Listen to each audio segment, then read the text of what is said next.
बढ़िया sir, all good sir. आप कैसे हो? हाँ हाँ, ठीक ठीक है भविष्य जी। तो सर आई थिंक हम शुरू कर ही सकते हैं, क्योंकि आज मतलब 18-19 लोगों ने ऑलरेडी ज्वाइन कर लिया है। ठीक है। तो अभी आई थिंक मिताली ने ज्वाइन नहीं किया, बट रवि पाजी हैं सर। हम उनके सवाल से शुरू कर सकते हैं, जो उनका कल सवाल रह गया था। हाँ हाँ, रवि जी का था कोई, उन्होंने आवाज सुनी थी अपने हाँ बॉस जी, की वो आते एक बार हुए, कुछ है सर ना। दोबारा रिपीट कर देते हैं। रवि पाजी एक बार अपना क्वेश्चन दोबारा रिपीट कर देना प्लीज।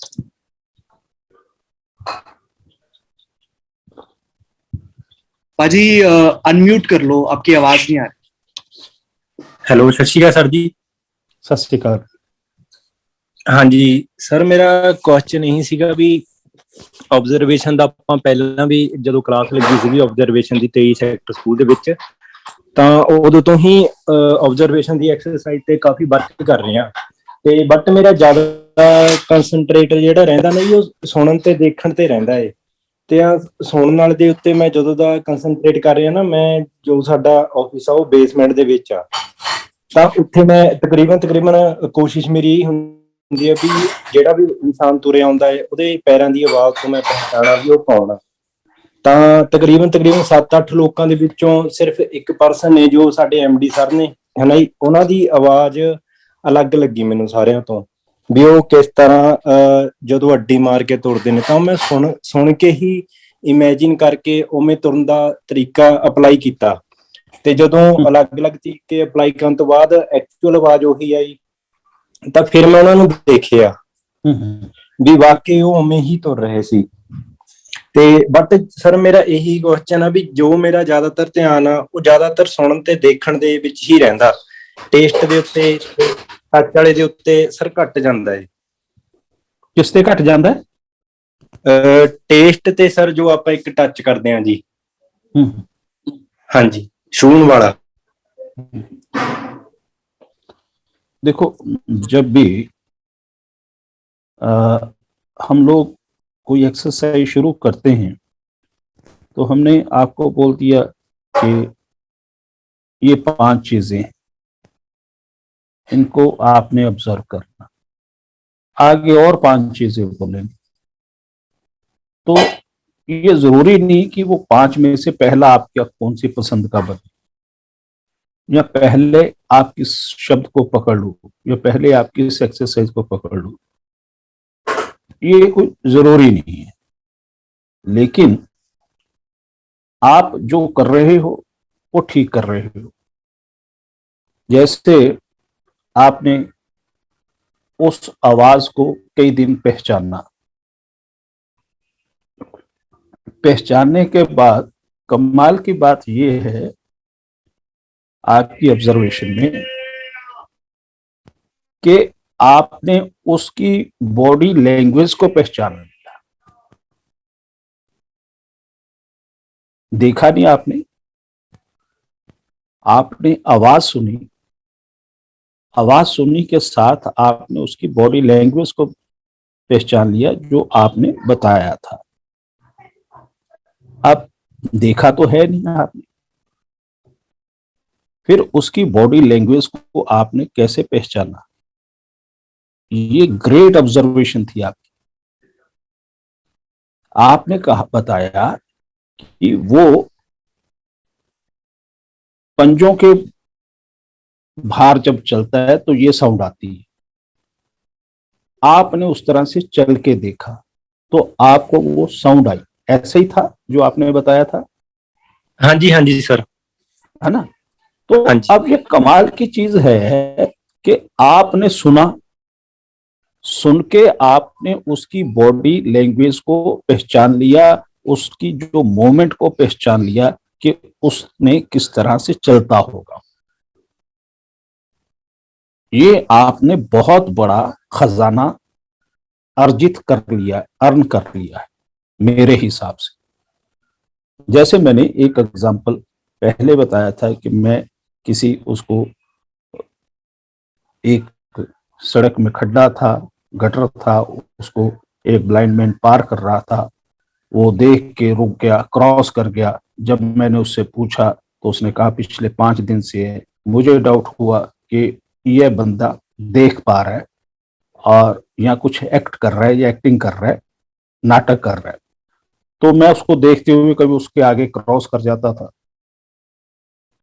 कभी क्रॉस करके रुकता था। ऐसा मैंने 2-3 बार उसको क्रॉस किया, कभी भाग के कभी चलते हुए, तो रुक जाता था। अब उस व्यक्ति को पता चल गया कि कोई आदमी मुझे फॉलो कर रहा है, रुक जाता है। वह वही एक ही व्यक्ति है जो बार बार कभी आगे हो रहा है, कभी पीछे हो रहा है। तो उसने मुझे रुक के पूछा, क्या बात है भाई, है ना। तो मैं उस वक्त हैरान था कि इसने ये कैसे जज कर लिया कि मैं इसको नोट कर रहा हूं और मैं रुक रहा हूं जैसे वो देख रहा हूं। तो यही बात उसने भी इसी तरह जज किया होगा कि मेरे पाँव की आवाज की जो साउंड है वो एक तरह की होगी, वो पैर का जूता एक तरह का होगा, उसके नीचे कुछ कड़कड़ की जो होती होगी, पत्तों की खरखराहट सेम होती होगी। तो उसने वही नोट करके मुझे पहचान ली। और सिमिलरली मुझे ऐसा लग रहा है कि तुमने अपनी ऑब्जर्वेशन से वही चीज निकाल के रख दी कि आपने पहचाने कि वो जो है पंजे के भाव चलता है, इसलिए उसकी आवाज जो है खटखट की इस तरह से आती है। तो ये मुझे लगता है कि बहुत बड़ी उपलब्धि है। और इससे मैं ऐसा भी समझूंगा कि जो हम ये एक्सरसाइज कर रहे हैं उसका मुझे साक्षात फायदा बेनिफिट होते हुए दिखाई दिया, तो मेरा हौसला और ज्यादा बुलंद हुआ। इसके लिए रवि आपको धन्यवाद। आप इसी तरह काम करते रहो, अपने आप को खोजते रहो। आपके अंदर बहुत सारा धन पड़ा है, मैं इसे खजाना मानता हूँ, धन पड़ा है। इसको ढूंढो और बाहर लेकर आओ। इसी तरह जो है मुकुल ने बात की थी दर्द के बारे में, बात करता करता उसने किसी झाड़ू वाले को देखा, झाड़ू वाले को देखकर उसने ऑब्जर्व किया। उसको लग रहा था, क्योंकि उसका सब्जेक्ट दर्द था, उस विषय को उसने पकड़ा था। उस विषय को पकड़ने के बाद उसे लगा कि ये दुखी है। वो दुखी का कारण अपने आप उसने कितना का एक्सप्लोर किया होगा वो तो नहीं पता, क्योंकि उस समय डिस्कस नहीं हुआ। लेकिन उसने दर्द को पकड़ लिया, ऐसा महसूस हुआ। तो अगली लाइन से बन गई होंगी उसके पास, या उसको वो एक्सप्लेन नहीं कर पाया होगा। तो मेरा कहने का मतलब है कि उसको जब आप थोड़ा सा एक पॉइंट लिख लेते हो अपने रेफरेंस के लिए, तो आपको आगे कम्युनिकेट करने में वो और ज्यादा सरल होगा। कम्युनिकेट आपने क्या करना है, अपनी थॉट्स, अपने विचार कम्युनिकेट करने, जैसे अभी आपने इसके माध्यम से किए। तो यही ऑब्जर्वेशन का माध्यम है, यही तरीका है। और इसी ऑब्जर्वेशन के दौरान जो है और कई लोगों ने भी बात की थी, जैसे अपना इसमें दीपक जी ने आवाज के बारे में बात की थी, और उसमें बैंस ने शायद उसकी प्रोनाउंसिएशन की बात की थी, ध्यान देने की, मलवाई भाषा की हम बात कर रहे थे। तो हम उसमें भी कंप्रोमाइज कर लेते हैं। लेकिन अब मेरा भी ये है कि भाषा के ऊपर भी हम उसको कैसे सुधारा जाए, उसकी क्या एक्सरसाइज हो, तो उस विषय को लेकर भी हम इन्हीं वर्कशॉप्स के दौरान बात करेंगे, ताकि इस विषय में भी अगर कोई कमी रह जाती है तो अब हमारे पास उन कमियों को दूर करने का समय है। और आप सब लोग इन एक्सरसाइज को अपनी रूटीन में थोड़ा थोड़ा करते रहोगे, तो मुझे लगता है कि जब हम दोबारा इकट्ठे होकर मिलेंगे तो आप अपने आप में प्रतिभावान हो चुके होंगे संपूर्ण रूप में। उस पर मुझे पूरा विश्वास।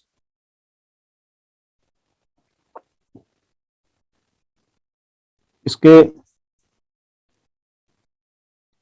अलावा कोई और किसी की बातचीत हो, आप सेटिस्फाई हो ना।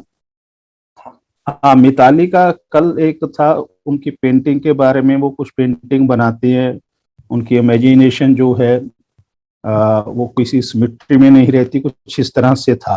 तो मिताली जी आ चुके हैं। हाँ जी सर, हेलो। हाँ हाँ, तो मिताली जी आपका यही था ना। तो मेरे या एक्चुअली उसको बात अब करते और करते थोड़ा दो सा क्वेश्चन डिटेल हो में गए थे। हैं? कल बात करते करते वो दो क्वेश्चंस में हो गया था। पहले वो मेरे एक ही था माइंड में, फिर वो बात करते करते दो क्वेश्चंस हो गए थे। कि एक तो यही क्वेश्चन कि सिमेट्री में नहीं जाता था, कि उसको मैं एक एज अ मतलब अगर हम बोले तो एक फैमिली नहीं मैं देख पाती, वो अलग अलग दिखता है। हर चीज जो भी मैं बनाती हूँ, अगर वो मैं अपनी इमेजिनेशन से बनाऊं। और एक दूसरा क्वेश्चन ये था कि जैसे अब कहीं भी जाती हूँ तो वो ऑब्जर्वेशन 1 मिनट के लिए ध्यान आती है, दूसरे सेकंड वो हट जाती है। अभी भी मैं जैसे बाहर बैठी हूँ तो मैं एक बच्चे को देख रही थी, पर एक तरफ से ध्यान 1 सेकंड में इधर हो गया कि वो चीज कैसे, उस चीज को मैं ऑब्जर्वेशन बढ़ाने के लिए क्या कोई स्टेप्स हैं या क्या है कुछ उसके लिए कि बंदा ऑब्जर्व करे तो वो ऑब्जर्व ही कर रहा हो, कि माइंड में कुछ और ना चले, कि डाइवर्ट ना हो जाए, दूसरे रास्ते पे ना चले जाए वो चीज। हाँ मिताली, जो आपकी समस्या है वो आप बहुत जल्द इसे अपने आप को समझ सकती हो, क्योंकि आप खुद पेंटर हो।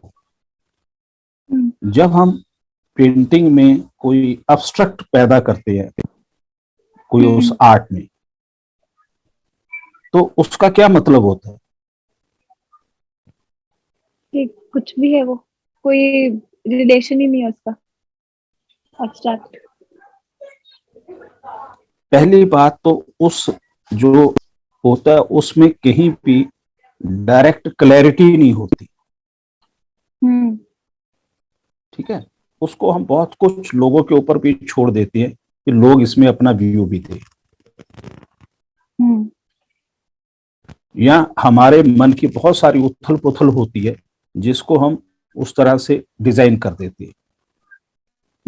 तो जो आपका बात है, इसलिए मैं समझाने की जल्दी मुझे लगता है कि मैं कोशिश कर सकता हूं कि जब व्यक्ति में बहुत कुछ करने की चाहत हो और बहुत कम समय में हो, तो उसकी कंसंट्रेशन बननी मुश्किल हो जाती है। वो क्यों? कि उसने सीमित समय में बहुत कुछ करना और बहुत बड़ी उपलब्धि। एक तो होता है कि उपलब्धि छोटी करना, मान लो कि मेरी उपलब्धि है कि मैंने ग्रेजुएट होना है, तो मैं ग्रेजुएट हो जाऊंगा।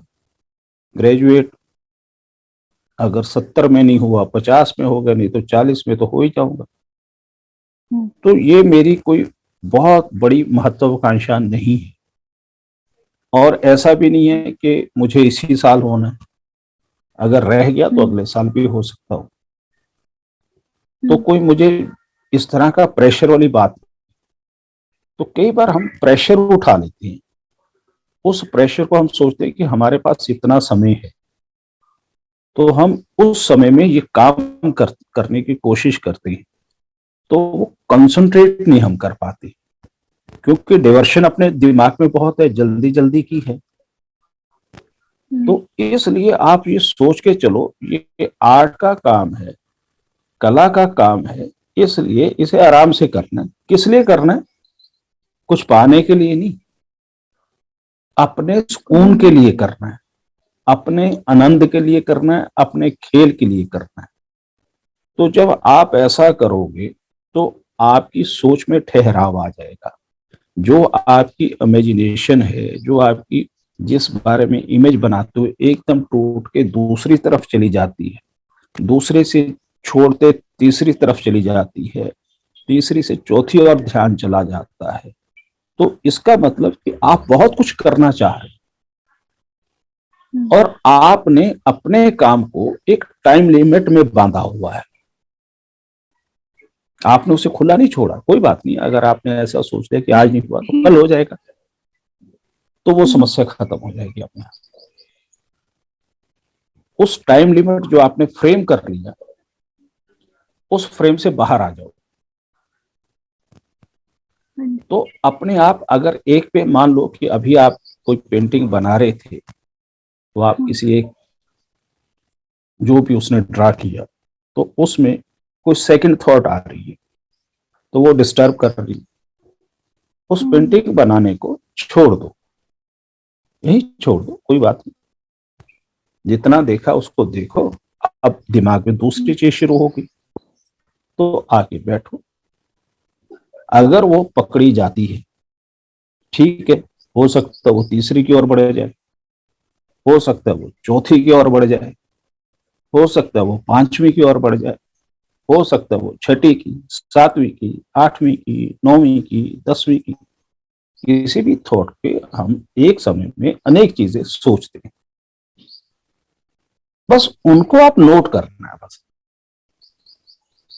भी ये जो विचार आए उसको डिस्टरबेंस मत मानना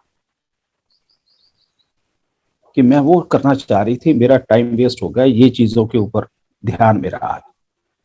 उन्होंने भी सोचना, वहां छोड़ देना उसको, वो वहीं से आप फिर कंटिन्यू कर लो। बाद में उठाना।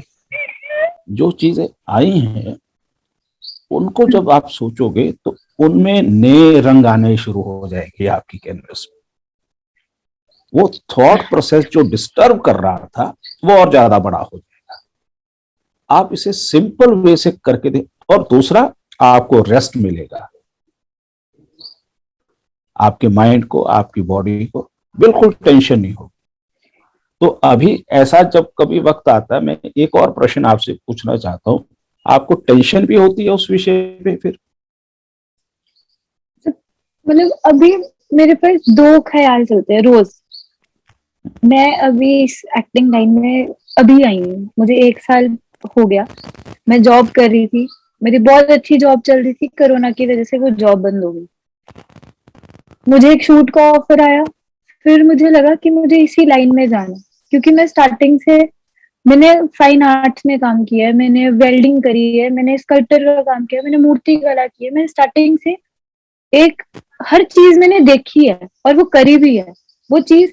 अब मुझे लगता है कि मैं अगर एक्टिंग लाइन में जा रही तो मुझे ये थोड़ा स्लो प्रोसेस लगने लग गया कि मैं जितनी रफ्तार से चलती हूँ ये मुझे एकदम एकदम नीचे कर रही है। और मैं बहुत जैसे मेरा पूरा से जितना भी एक्सपीरियंस रहा है कि आज मैं ये काम कर रही हूँ, मेरी एक जॉब थी सेटल्ड कि कल मुझे फ्लाइट पे जाना है, मुझे पता है मैं इस टाइम यहाँ पे होंगी, इतनी देर में फ्री हो जाऊंगी, अगले दिन मैंने वापस आ जाना। अब घर बैठ के कोई जॉब नहीं कर रही, ये इतनी सारी चीजें इकट्ठी हो गई है कि पहले कभी मैंने पैसों के बारे में नहीं सोचा, अब मैं घर से नहीं लेती, अब इतनी सारी इकट्ठे हो गई है चीजें कि वो एकदम फटने को हो रही है। ये चीज एक मुझे लगता है टेंशन क्रिएट कर रही है। मैं अपने आप को काम डाउन करती हूँ। मुझे क्लास बहुत अच्छी लगती है अटेंड करना, क्योंकि बिल्कुल इस टाइम कोई भी नहीं होता, अपने आप से बस बात कर सकती इस टाइम पे, ये लगता है मुझे। चलो, मुझे वो जवाब भी आपसे मिल गया, और जो मैं कहना चाह रहा था मुझे लगता है उसको आपने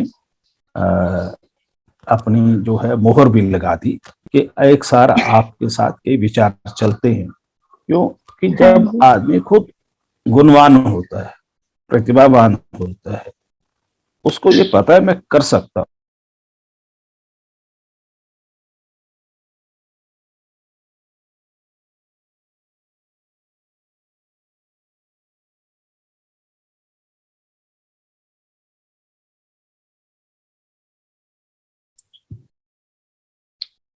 आई थिंक सर का नेटवर्क चला गया, मुझे लगता है।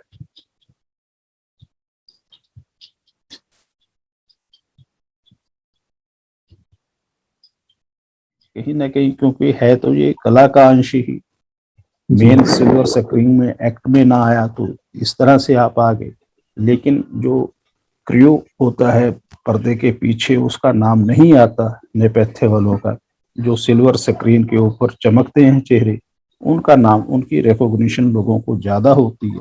हम लोग अपना नेम फेम के लिए काम करते हैं, अपनी पहचान के लिए काम करते हैं, ताकि हमें अपनी पहचान बतानी ना पड़े कि मैं जयदीप ये फिल्म की है, इसमें मैं सिनेमाटोग्राफर था, इसमें मैं ये था। बल्कि लोग अपने आप जयदीप को पहचान ले, अच्छा ये वो जयदीप है जिसने वो फिल्म की थी, बड़ा अच्छा एक्ट किया था। तो हमें जो प्रशंसा सुनने का वो है, उसमें भी तो अंतर है ना, भी हम किस तरह का चाहते हैं। तो डेफिनेटली आप सिल्वर स्क्रीन वाला चाहते हो। तो अगर आपकी आर्थिक दशा ठीक है, फाइनेंशियली आपको सपोर्ट है, कम से कम आप 10 साल समझो जी, ठीक है। इस 10 साल में वे भी प्रेशर आएगा। अभी शादीशुदा हो? नहीं सर, अभी तो मैं हाँ, 22 तो फिर ये भी प्रेशर आएगा 2 साल बाद, 4 साल बाद, घर वालों का भी शादी करवाओ। तब भी आप सोचोगे कि अभी शादी नहीं, अभी मैंने इसमें स्ट्रगल करना है। जी है ना। तो मतलब एक, मैं तो जो कला का शब्द है इसमें स्ट्रगल शब्द कम बोलता हूँ, इसको साधना बोलता हूँ, इसको तपस्या बोलता हूँ, इसको तप बोलता हूँ। जी ठीक है। तो स्ट्रगल में क्या, शब्द में ही अंतर है थोड़ा सा, कभी इस पे आगे बात होगी इन्हीं दिनों में।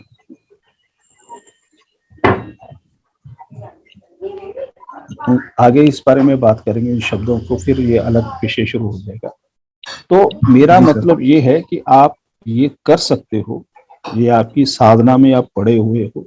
अगर आप एक्टिंग करना चाहते हो, अगर आपको कोई पीछे से फीडबैक अच्छे ढंग से हो सकती है, इसमें कोई ना तो उम्र का पता है किस समय आपको मिलेगा चांस, और इसलिए फीडबैक आपके पास समय पूरा होगा, फाइनेंशियली आपको कोई फीड कर सकता है लंबे समय के लिए, तो आपको कंटिन्यू करना चाहिए।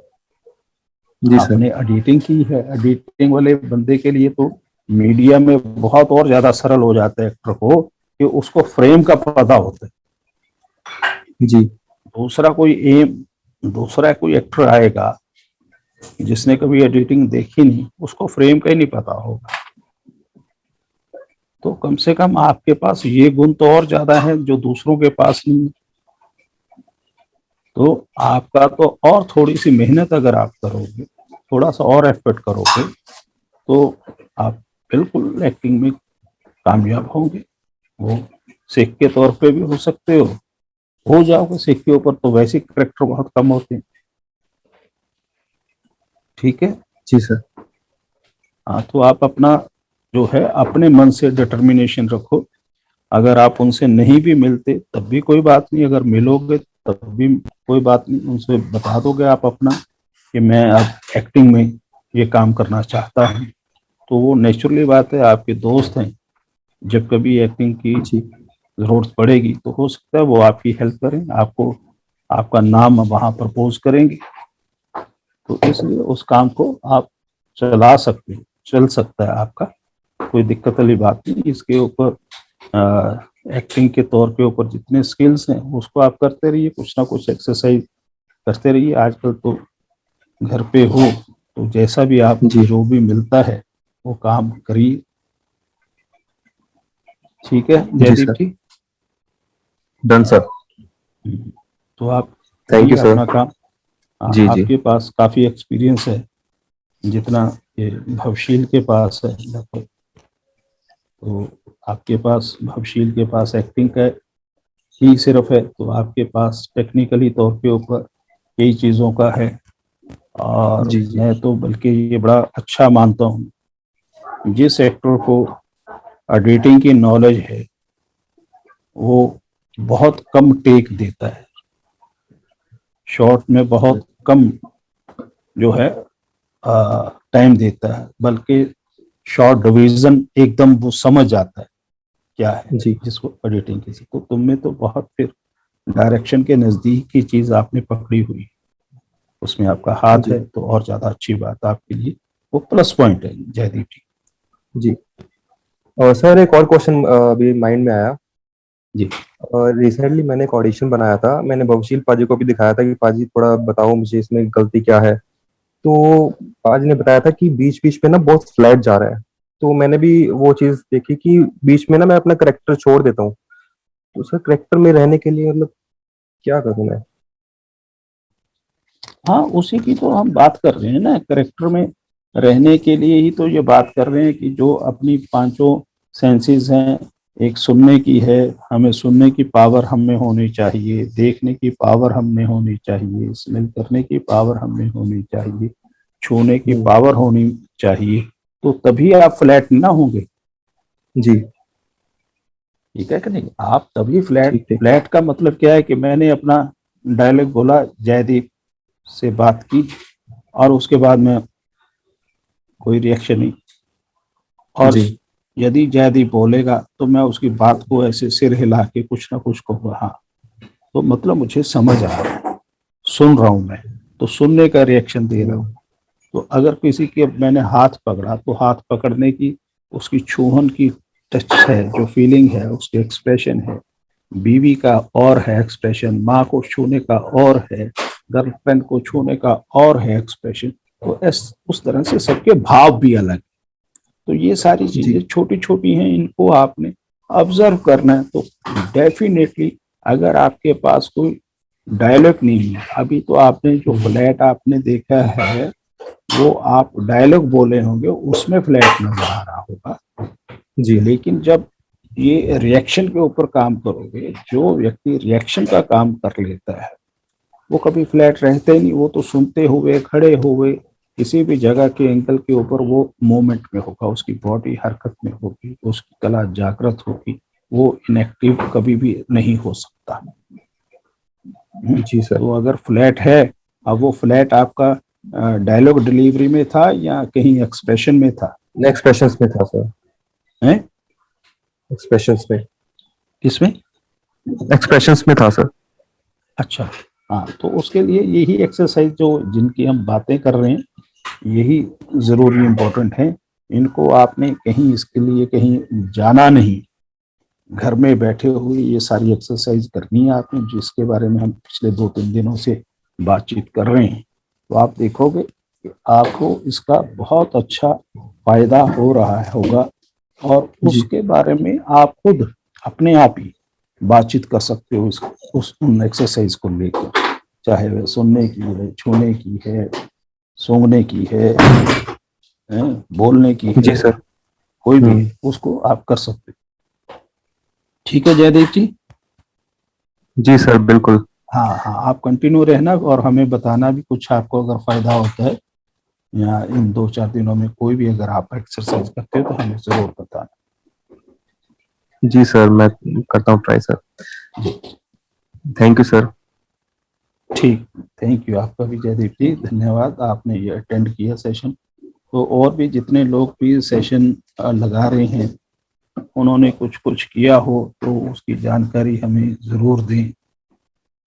उनको कुछ लाभ हो रहा है या नहीं हो रहा, उसकी जानकारी देंगे तो हमें अच्छा लगेगा। जैसे हमने पिछले रेफरेंस में जिन्होंने हमें बताया, फीडबैक दिया, तो हमें लगता है कि वो कुछ ना कुछ सब लोग अपने अपने घरों में इस समय काम कर रहे हैं, ऐसा काम रहे। तो सर एक और सवाल था। एक पवन पटेल है, आर्टिस्ट हैं, वो पिछले 5-6 दिनों से हमारा सेशन अटेंड कर रहे हैं, वो भी मुंबई से ही हैं। तो उन्होंने अपना हैंड रेस किया है। तो पवन भाई आप एक बार अनम्यूट करके। अच्छा ठीक है, पवन पटेल जी। नमस्ते सर। नमस्ते पवन जी।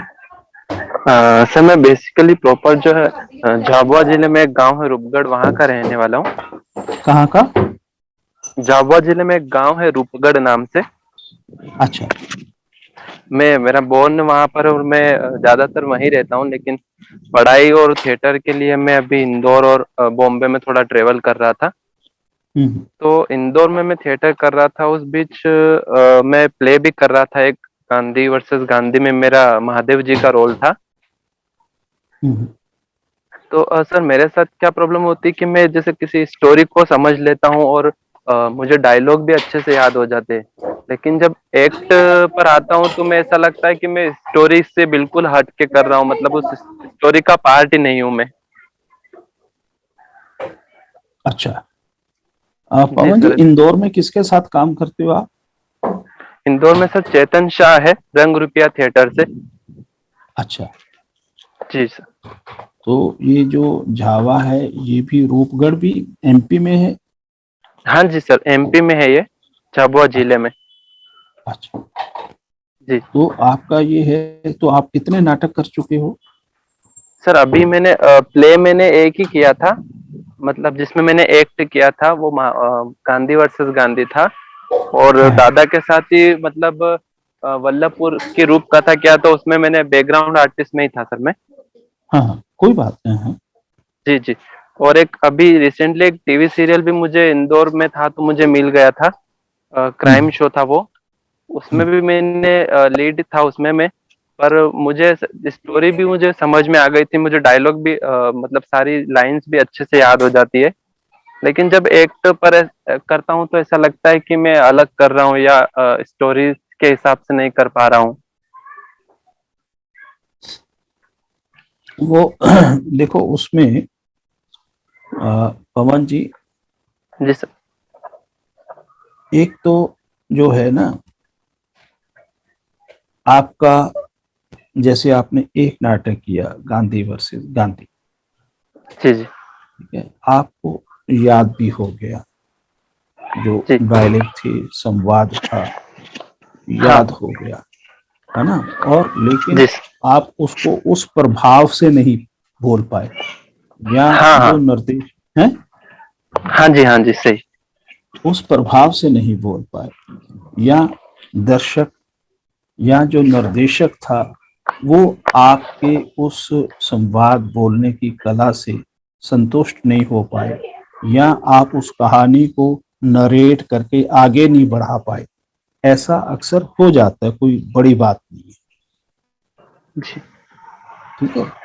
लेकिन इसमें कोई ये नहीं है कि आप में कोई कमी रहेगी। उसमें क्या होता है कि लैक ऑफ रिहर्सल, हम कई बार ऐसा बोल देते हैं कि उसके कारण भी ये ऐसा हो जाता है। जी जी जी। रिहर्सल की वजह से। Hello hello hello. I think Pavan भाई, सुदेश सर का ना कैमरा ऑफ हो गया है। हाँ, आई थिंक हैंग हो गया शायद। 2 मिनट हम वेट कर सकते हैं सर। जी जी।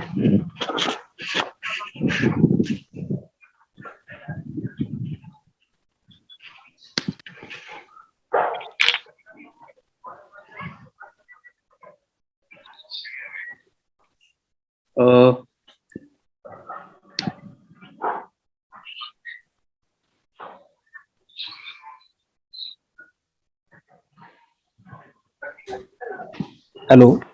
यस सर, हाँ सर, हाँ। आपकी वीडियो चली गई थी थोड़ी देर के लिए। यस सर, आप कंटिन्यू कर सकते हैं। तो हम जैसे गांधी वर्सेस गांधी में अगर मैं या आप गांधी का कर रहे हो, तो उस गांधी को आप अपने साथ रिहर्सल में तो लेके आना है, दिन रात उसको जी कितने अपना साथ रखना, आपके साथ वो सोता है, उसकी ऐनक कब उतरती है, उसकी लाठी कब आपके हाथ से छूटती है, तो वो आपके जीवन का प्रोसेस बनना, उस पात्र को, जो भी आपको पात्र मिला है, अपने इस शरीर में समाहित कर लेना, जी ये कला है। उसके बोल के माध्यम से, उसके बॉडी मूवमेंट के माध्यम से, जब आपको खुद स्वयं चलने में आनंद आना शुरू हो जाएगा, तो इसका मतलब निर्देशक को भी आनंद आएगा, दर्शक जी को जी। भी आनंद आएगा, और आप उसे सही डायरेक्शन में लेके जा रहे हैं। लेकिन उसके लिए अब वो मेन ये हो जाता है कि गांधी वर्सेस गांधी में गांधी को ढूंढने के लिए आपको अपनी ऑब्जर्वेशन की एक्सरसाइज के माध्यम से उस चीज को, उसके एक एक पहलू को, उनकी पांचों सेंसेस को आपको समझना पड़ेगा, आपको देखना पड़ेगा। उसके लिए रिसर्च आपको सारा दिन कहाँ टाइम मिलता है उसमें आपको करनी पड़ेगी। ये गांधी की बॉडी मूवमेंट क्या थी, जी ठीक है, गांधी बकरी क्यों रखता था, गांधी के हाथ में स्टिक कब थी, लाठी कब आई, या जब उसने दांडी यात्रा शुरू की उस दौरान आई, या उससे पहले उसकी टांगे कमजोर हो गई थी तब आई। ऐसे बहुत सारे अनेक प्रश्न जिनका इतिहास में चाहे कोई सरोकार हो या ना हो, आपको ये अपने आप से करते रहना है, लगातार पूछते रहना है, उनका कोई ना कोई आंसर ढूंढते रहना है। और जहां तक हो, किसी से डिस्कस भी कर सकते हो, किसी की इनपुट भी ले सकते हो। डिस्कस करने से, किसी से कम्युनिकेट करने से, किसी से संप्रेषण करने से वह स्किल आपका और ज्यादा बढ़ जाएगा, जिसकी हम बात करते हैं कि जब मैं स्टेज हाँ पे हाँ। आकर वो करता हूँ तो लोगों के पास या दर्शक उसे एक्सेप्ट नहीं कर पाते, या मुझे लगता है कि मैं सही कम्युनिकेट नहीं कर पाया, या मुझे लगता है कि मेरा संप्रेषण, मेरा संपर्क नहीं बन पाया, तो वह आप हाँ। एक संपर्क सूत्र के कारण बन सकते हो। अच्छा। हेलो। जी जी सर, सुन रहा हूँ। है, तो इसलिए इसको आप एक्सरसाइज जो है इसकी करते रहिए, तो आपको डेफिनेटली कामयाबी मिलेगी। इसमें कहीं भी हतोत्साहित होने की जरूरत नहीं है। अपना उत्साह, अपनी एनर्जी बनाए रखिए और ज्यादा ऑब्जर्व करते रहिए सब चीजों को, तो डेफिनेटली जब आप मंच पे आओगे तो मंच आप ही का होगा। फिर कभी भी मंच कभी किसी दूसरे का नहीं रह जाता। जब वहां पर कलाकार खड़ा हो जाता है तो वह कलाकार का ही होता है। दर्शक का स्थान उससे नीचे रह जाता है। जहां दर्शक का सिर होता है वहां उसका स्टेज शुरू होता है, वहां से उसके कदमों की आहट शुरू होती है। तो इसलिए वह दर्शकों के सिर के ऊपर राज करता है। इसीलिए दर्शक देवता होते हैं। देवता हर एक को अपने सिर के ऊपर बिठाते भी हैं, वो आपको भी बिठाएंगे। इसलिए आप अपनी उस एक्सरसाइज को, इस ऑब्जर्वेशन को, इस अवलोकन को, अपने आप को सेल्फ एनालिसिस करते रहिए। डेफिनेटली आपको कामयाबी मिलेगी।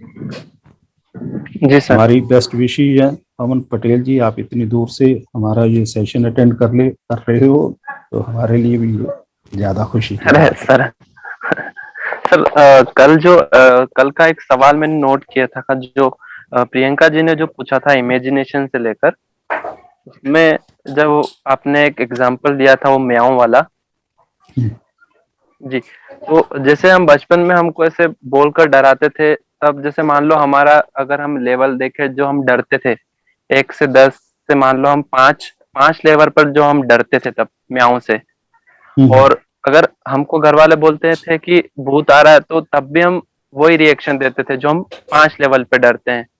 तो अब हम जैसे बड़े हो गए तो हमको पता है कि ना म्याऊं से डर लगता है, और भूत तो वास्तविक जीवन में कभी देखा नहीं, तो वो डर का आभास भी नहीं है कि कैसा डर लगेगा।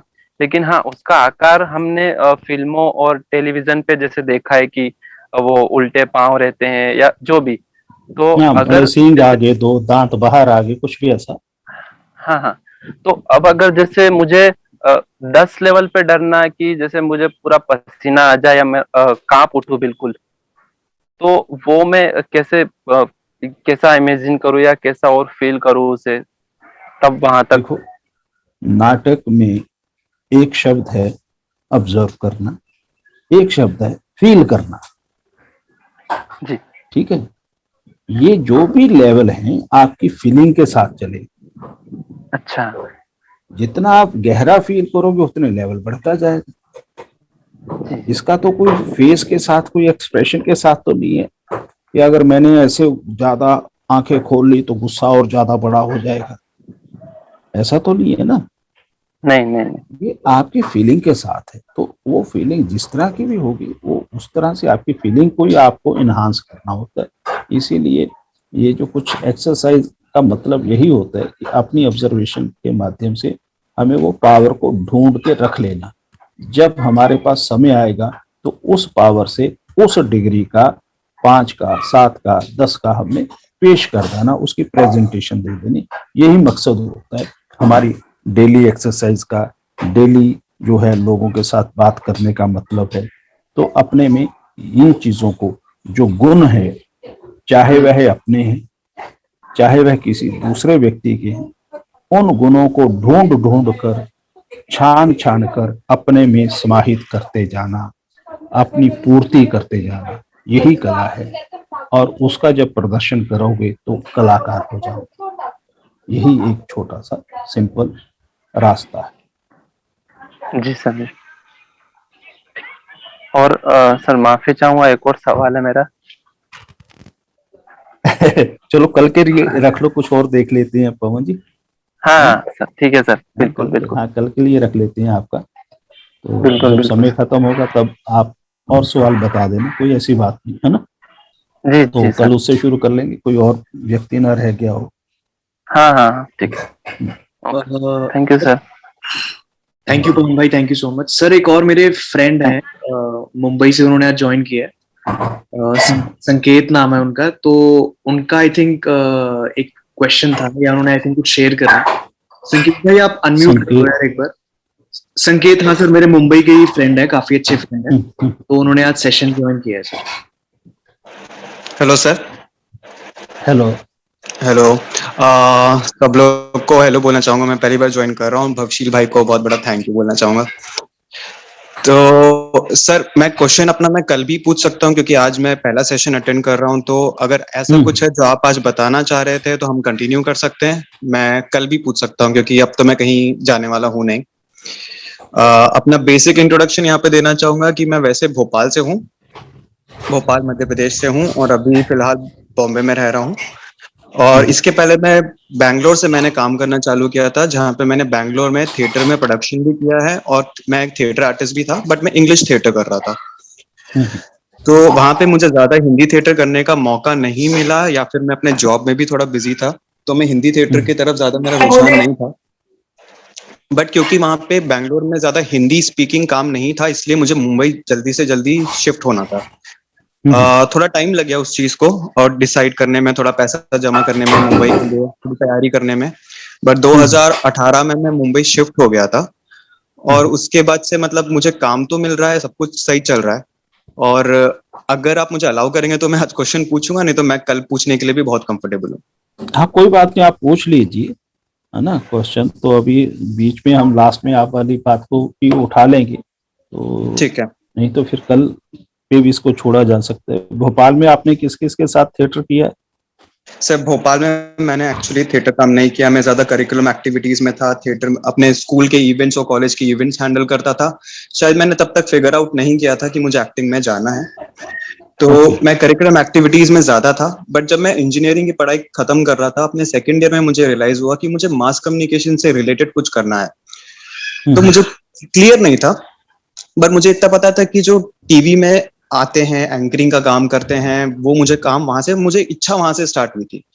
तो मैंने फिर अपने कॉलेज में इवेंट्स हैंडल करना चालू किया और इवेंट्स अच्छे जाते थे, रिस्पॉन्सेस बहुत अच्छे होते थे। फिर जब मैं जॉब लेने के लिए बैंगलोर गया और जब मैं जॉब कर रहा था तो मैं जॉब करते करते थोड़ा बोर हो गया। मतलब मैं अच्छा जॉब कर रहा था, इंजीनियर में हमेशा 75 अबव था, सैलरी भी अच्छी थी, सब कुछ अच्छा था, लेकिन मैं खुश नहीं हो रहा था। तो मैंने धीरे धीरे फिगर आउट करने की कोशिश करी कि मैं और क्या कर सकता हूँ और मैं क्या और करना चाहता हूँ। फिर मैंने एक कास्टिंग कॉल देखा, जो मैंने लाइफ में पहली बार देखा था फेसबुक पे, कि कास्टिंग कॉल आया है टाइटन के लिए, और मैंने उसमें अप्लाई किया। मुझे लगा एक फोटो शूट है, बट जब मैं शूट पे गया तब मुझे पता पड़ा कि ये एक डिजिटल एड है, जो कि मेरा पहला एड होने वाला था और मुझे सुबह सुबह पता पड़ता है, मतलब पहुंचने के बाद। और मुझे ऐसा लगा कि ठीक है, मैं उसमें मेन लड़के का कैरेक्टर करने वाला हूँ। बट जब मैं वहां पहुंचा तो मुझे बोला गया कि आपको अपनी बियर्ड शेव करनी पड़ेगी और आपका मेन कैरेक्टर है, लेकिन आपको बियर्ड शेव करनी पड़ेगी, आप कोई स्मार्ट नहीं दिखने वाले हो, आप एक चंपू से ऑफिस में काम करने वाले एक कैरेक्टर रोल कर रहे हो आप। तो मैं उस चीज को लेके बहुत एक्साइट हो गया कि मैं जो नहीं हूं मैं वो करने वाला हूँ आज। तो मैंने एकदम हाँ बोल दी और मैं अंदर गया, मैंने शेव कर दिया अपना पूरा face and then I was ready for it. मुझे कपड़े पहनाए गए तो मैं और खुश हो गया, मुझे चश्मा दिया गया तो मैं और खुश हो गया। फिर मुझे बताया गया कि आज मुझे क्या करना है। तो वो दिन बहुत अच्छा था मेरा। सुबह 7 बजे से लेकर शाम के 7 बजे तक हमने शूटिंग की और मैं बहुत इन्वॉल्व था उस शूटिंग में। बहुत मजा आ रही थी मुझे, मैं बहुत मजे से काम कर रहा था। और वो मेरी लेडी डायरेक्टर थी पहली, तो मेरा पहला एक्सपीरियंस एड शूट का ही था, जो कि एकदम सरप्राइज था मेरे को, मतलब मिला हो कहीं, और मैंने उसको बहुत ही लगन से किया। वो बहुत अच्छा एड बना और अच्छा गया। और तब से मैंने डिसाइड किया कि मुझे कैमरे के सामने और काम करना है। तो मैंने और फिर फिगर आउट करने की कोशिश करी बैंगलोर में, और फिर लोगों से कनेक्ट हुआ, फिर और ऐसे कास्टिंग कॉल्स के लिए अप्लाई करता गया। तो धीरे धीरे धीरे मुझे काम आता गया और फिर मतलब मैं तब से काम कर ही रहा हूँ बैंगलोर से भी। अब मैं जब बॉम्बे शिफ्ट हो चुका हूँ यहाँ पे, तो मेरा अब क्वेश्चन ये है कि मुझे काम आता है और एक्चुअली लॉकडाउन मेरा अच्छा गया है। तो मैंने जब लॉकडाउन में ये डिसाइड किया, तो लॉकडाउन के पहले मैं एक फीचर फिल्म करने आया था वापस भोपाल में। वो 20 दिन का शूट होने के बाद आगे नहीं बढ़ पाई, फाइनेंशियल इश्यूज और लॉकडाउन की वजह से भी। फिर मैं वापस बॉम्बे आ गया क्योंकि मुझे बहुत टेंशन हो रहा था काम का, क्योंकि मैं अपना इंजीनियरिंग का जो बेसिकली आईटी जो काम कर रहा था मैं वो छोड़ चुका था और मेरी अर्निंग बंद थी और सेविंग खत्म पे थी। बट मुझे इतना पता था कि मुझे कैमरे के सामने ही काम करना है और अपने आप सर्वाइव भी करना है और बॉम्बे जैसी सिटी में सर्वाइव करना है। तो मैं जब वापस आया लास्ट ईयर, तो मैंने देखा कि लोग कम थे, काम की रिक्वायरमेंट ज्यादा थी, तो उस टाइम ज्यादा काम निकला और बहुत एक्साइटमेंट में। सो जब भी कोई ऑडिशन आता है मैं बहुत एक्साइट हो जाता हूँ और मुझे लगता है कि ये मेरे कैरेक्टर को फिट हो रहा है, तो मैं ऑडिशन को प्रैक्टिस और रिहर्सल्स मान के करता हूँ और 2 टेक लेता हूँ और उसके बाद 2 से 3 टेक लेता हूँ और मानता हूँ कि मैं कैमरे के सामने ही कर रहा हूँ, मतलब मैं फाइनल डे में काम कर रहा हूँ, वैसा ऑडिशन देने की कोशिश करता हूँ। ऑब्वियसली मेरे से भी मिस्टेक्स होती हैं और मैं उसमें भी इम्प्रूव करने की कोशिश करता हूँ। अब मेरा क्वेश्चन ये है कि अब मैं इस पोजीशन पे हूँ कि मुझे ऑफर्स तो आ रहे हैं और मुझे एड फिल्म्स का भी एक्सपीरियंस है। मैं जो बैंगलोर में क्लोज टू 3 से 4 साल का एक्सपीरियंस है, एक्चुअली 5 साल का एक्सपीरियंस है जो मैं एड फिल्म्स में काम किया है। थोड़ा थिएटर में मैंने 2 थिएटर प्लेस करे हैं और यहाँ बॉम्बे में मुझे आने के बाद मुझे टीवी शो में कैमियो रोल्स मिले हैं, वेब सीरीज में कैमियो रोल्स मिले हैं। रिसेंटली मैंने अभी अमेजोन में कैमियो किया है। तो मेरा कंफ्यूजन ये रहता है सर कि क्योंकि लॉकडाउन की वजह से काम कम है और टीवी में बिकॉज हमें फाइनेंशियली भी सरवाइव करना है, तो टीवी में थोड़ा पैसा कम है और मैंने टीवी में भी कैमियो किया है। तो मुझे सर अगर व्यक्तिगत तौर पे बोलेंगे तो मुझे टीवी में काम करके वो खुशी नहीं मिली, क्योंकि वहां पे प्रोसेस ऐसा था कि एक्टर को अपना जो टाइम चाहिए वो नहीं मिल रहा था। मतलब बेसिकली वहां पे जो लोग थे सामने कैमरे के सामने वो एक स्क्रिप्ट लेके खड़े हुए हैं और अगर आपने कुछ भी गलत बोला लाइंस के आजू बाजू आप जाते हो या आप पर्सनल कुछ ऐड करते हो तो वहीं पे कैमरा कट हो जा रहा था। एंड मुझे नहीं पता उस दिन क्या हो रहा था, बट मुझे वो प्रोसेस अच्छा नहीं लगा, जबकि मैं चाहता था कि ऐसा ना हो, मतलब मुझे एक स्पेस मिले। और जहां तक मैंने वेब शोज में काम किए हैं, कैमियोस में काम किया है, वहां पे ये होता है कि आज का स्केड्यूल है, अगर सब आज 3 या 4 सीन्स शूट होने हैं और अगर डायरेक्टर हैप्पी नहीं है सीन्स को लेके, तो वो शायद वो 3 या 4 भी नहीं करेगा, वो सिर्फ 2 करेगा बट बेस्ट करेगा। तो उसमें वो एक्टर को टाइम मिलता है अपना काम करने के लिए, अपना थोड़ा अपना ऐड करने के लिए, बट टीवी में मुझे वो स्कोप नहीं मिला। अब जो कि काम कम है बिकॉज ऑफ लॉकडाउन और मेरे पास कुछ ऑफर्स आते हैं जिसमें टीवी में बेसिकली ये होता है कि आप कॉन्ट्रैक्चुअल हो जाते हो 1 1.5 साल के लिए। तो मेरा मन अभी थोड़ा डगमगा रहा है और मुझे समझ में नहीं आ रहा है कि क्या मैं कॉन्ट्रैक्चुअल हो जाऊं 1.5 साल के लिए किसी एक टीवी शो के लिए, या मैं अपने आप को थोड़ा रोक लूं और सिर्फ ओटीटी के लिए ही ज्यादा रुझान रखूं। बीच में मैं एड्स वगैरह करता रहता हूं अपने सर्वाइवल के लिए, वो मुझे मिलता रहता है, बट ये सबसे बड़ा मेरा क्वेश्चन रहता है।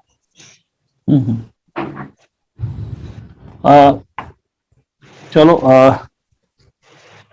आपका नाम था संकेत संकेत जी। जी। आपके बारे में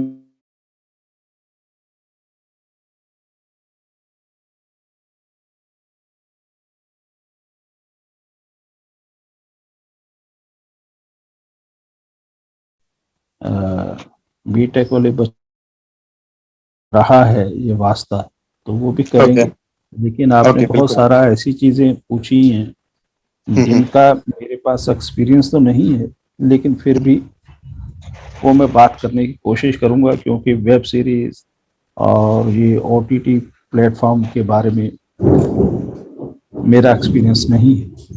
जी सर, पर लेकिन हम बिल्कुल बात कर आपकी रहे हैं। मूल भावना है उसको समझते हुए मैं जी आपसे बात जरूर करूंगा। बिल्कुल सर। ठीक है।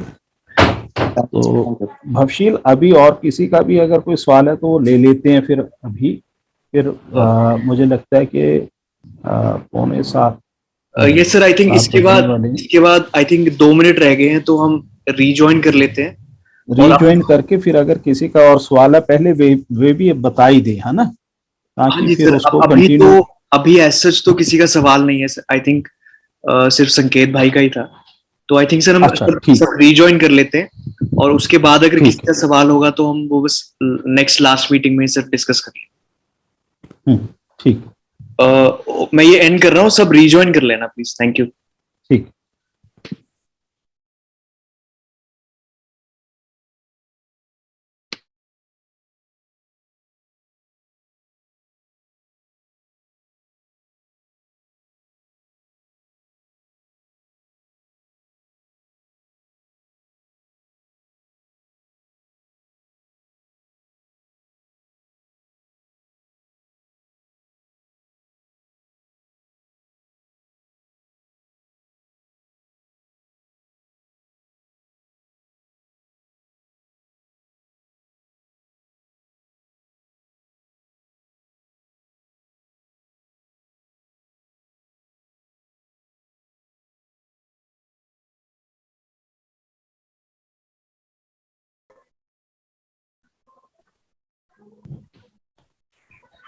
यस सर, हम कंटिन्यू कर सकते हैं सर। एक और अलका जी हैं, उन्होंने अपना हैंड रेज किया था, तो उनका भी आई थिंक कुछ हाँ, सुन लेते हैं, हाँ जी। सुन लेते हैं। अलका जी, आप एक बार अनम्यूट कर लीजिए अपने आप को। नमस्कार सर, मेरा नाम अलका सक्सेना है। मेरी आवाज आ रही है? जी जी। हाँ जी। सर ऐसा है कि मैंने थिएटर कोई साल 1.5 साल पहले करना शुरू किया एंड मैंने इसको एज अ हॉबी शुरू किया, लेकिन अब मुझे इसमें इंटरेस्ट आने लगा। मतलब आपके जितने भी बाकी पार्टिसिपेंट्स हैं वो सब बच्चे हैं, क्योंकि आई एम 60 years old। तो मैंने थिएटर में कुछ प्लेस भी किए हैं, कुछ शॉर्ट फिल्म्स भी बनाई हैं, मतलब खुद से ही बनाई हैं, और उनमें मैं काम कर रही हूँ। प्लेस भी काम किया है, लेकिन मुझे ऐसा लगता है कि शायद हमारी उम्र में हमें ज्यादा स्कोप नहीं मिलता, या हमारे लिए इतने रोल नहीं होते कि हम कुछ करना चाह के भी कर नहीं पाते। So I really do not know whether मुझे करना चाहिए, नहीं करना चाहिए, क्या करना चाहिए, थोड़ी कंफ्यूज हूँ। और डेफिनेटली मैं करना चाहिए। और 2 दिन से कोई मैं कंफ्यूज आपका मत सेशन अटेंड कर रही हूँ, जो कि मुझे बहुत, मतलब एक तरह से I do not find it as a कि मेरा कोई सेशन चल रहा है, but it is more like a counselling and motivational. तो मुझे बहुत अच्छा लग रहा है ये सुन के, और मैं सोचने लगी हूँ कि मुझे क्या करना चाहिए, मैं कैसे इसको और बढ़ा सकती हूँ, या कैसे इसमें स्कोप ढूंढूं। तो अलका जी, आप है कहाँ से? मैं बम्बई में हूँ। मुंबई में होगा। और वहीं आपका घर परिवार बच्चे सब जी वहीं पे हाँ, हैं? मेरा घर परिवार सब यहीं है। हम्म, ठीक है। एक तो वैसे आपका मैं सब हूँ कुछ। पटियाले की, अच्छा। चंडीगढ़ आना जाना है मेरा, हाँ हाँ। तो ऐसा। लेकिन तो बच्चे इसलिए मैं वगैरह हूँ नॉर्थ आपके, की। मेरी बच्चे बेटी है, सेटल्ड हैं? मैरिड है, सेटल्ड है, कोई वो नहीं है। मैं और मेरे हस्बैंड, हम 2 ही जने हैं। हस्बैंड भी करते हैं थिएटर, मतलब हम दोनों वहीं ने ही कोई साल भर से एज अ हॉबी शुरू किया, मुंबई में ही? मुंबई में ही। किन के साथ? एक ग्रुप है called theatre, cadence theatre Mumbai. अच्छा। तो किस तरह का थिएटर करते हैं वे? ये नॉर्मल, मतलब थिएटर क्या, it is an amateur group, जो कि ओके। बेसिकली बच्चों को सिखा रहे हैं, और फिर उनके 3 महीने के सेशंस चलते रहते हैं। उसके बाद वो पहले स्टेज पे प्ले प्रेजेंट करते थे हर सेशन के बाद, लेकिन अब जब से लॉकडाउन लगा है तो वो बंद हो गए हैं, तो ऑनलाइन क्लासेस हो रही हैं। और इस बीच में उन्होंने हमें शॉर्ट फिल्म बनाने सिखाया है, कि आप मोबाइल खुद से शॉर्ट फिल्म लिखो, बनाओ, टीम बना देते हैं, खुद लिखो, खुद बनाओ, उसको मोबाइल पे शूट करो, एडिट करो, म्यूजिक व्यूजिक सब डाल के खुद से बनाओ।